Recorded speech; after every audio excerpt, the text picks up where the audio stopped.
বিভিন্ন জায়গায় গিয়ে জলের সমস্যা খতিয়ে দেখলেন। বিজেপি ক্ষমতায় এলে জলের সমস্যা মেটানোর আশ্বাস দিলেন অগ্নিমিত্রা পাল। ট্যাপের সামনে জলের আর্জি অগ্নিমিত্রার। দেখুন, এই মগে করে জল ভরতে হবে। জল কলটার অবস্থা দেখুন, রাস্তা থেকে। আপনি মানুষের জন্য এত কাজ করেছেন, আপনি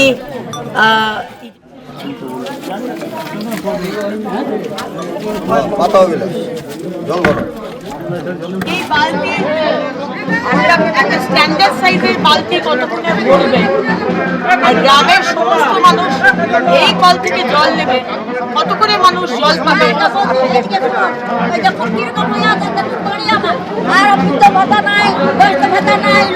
লক্ষ্মী ভান্ডার নাই, আমার ঘর বাড়ি হয়নি, কোনো টাকা পয়সা তিনজনাই আমাদের বেকার, কিন্তু ছেলে বেকার। এই দেখছেন তো, দেখুন মানুষের একটাই প্রবলেম, এবং আমার দৃঢ় বিশ্বাস সারা পশ্চিমবঙ্গেই একই প্রবলেম। আসানসোল দক্ষিণে যা প্রবলেম, আলিপুরদুয়ারেও সেই প্রবলেম, নদিয়াতেও সেই প্রবলেম। প্রথম প্রবলেম, আমার এলাকাতে জল নেই, অত্যন্ত জলের সমস্যা।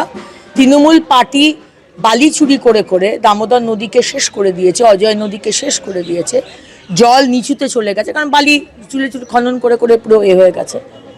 তো মেন হচ্ছে জলের সমাধানটা করা, জল যাতে মানুষ পায়। এবং মোদিজি টাকা পাঠিয়েছেন জল জীবন মিশনের জন্য, সেই টাকাগুলো তৃণমূল পুরো চুরি করেছে। এএমসি, আসানসোল মিউনিসিপ্যাল কর্পোরেশন চুরি করেছে, পঞ্চায়েতও চুরি করেছে। এই চুরি করাটা ওদের স্বভাব। দ্বিতীয়ত বাড়ি দেখুন, আর এই যদি বাড়ি না পায় urban area, Asansol municipal corporation, তাহলে কে বাড়ি পাবে? আজকে বাড়ি নেই, বাথরুম নেই, বাকি তো আর ছেড়েই দিলাম।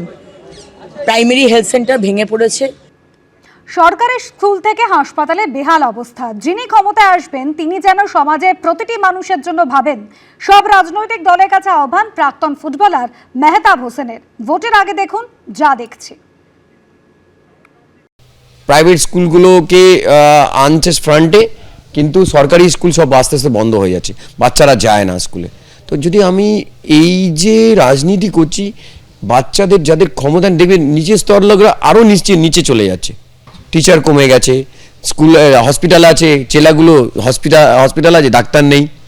যারা কাজ করবে সাধারণ মানুষের জন্য, যারা ভোট দিচ্ছে, যেই সরকারকে আনছে, তারা সবার জন্যে কাজ করুক।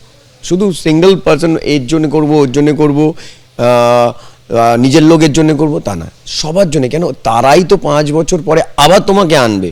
যত মানুষের যে সাধারণ প্রবলেম, সেইগুলো যদি যদি শোনা যায় বা, কিন্তু আমাদের সেটা হচ্ছে না। এখানে সাধারণ মানুষের আওয়াজ দাবিয়ে দেওয়া হচ্ছে। বর্তমান রাজনৈতিক পার্টিগুলো, যে ভোট সর্বস্ব পার্টিগুলোর, যখনই ভোট আসে তখনই একবার উন্মত্ত হয়ে ওঠে। এটাই দেখছি, মানে উন্মত্ততাটা এই লেভেলে চলে যায় যে মানুষের প্রাণের দাম সেখানে কিছুই নেই। সাধারণ মানুষগুলো দাবার বোর্ডের মতন ব্যবহার হচ্ছে। শাসকের আসন আছে, তারা সেই আসনটাকে ধরে রাখার জন্য মরিয়া, বেপরোয়া, যা খুশি তাই করছে। বিরোধী দল কিছু আছে বলে তো আমার অন্তত মনে হয় না। খুব সাধারণ অসহায় মানুষগুলোকে তো ভিক্ষাবৃত্তিতে অভ্যস্ত করে তোলা হয়েছে। যারা শাসক আছেন তারা ভিক্ষাবৃত্তিটাকে খুব অভ্যস্ত করে তুলেছে মানুষকে। এবিপি আনন্দ, এগিয়ে থাকে, এগিয়ে রাখে।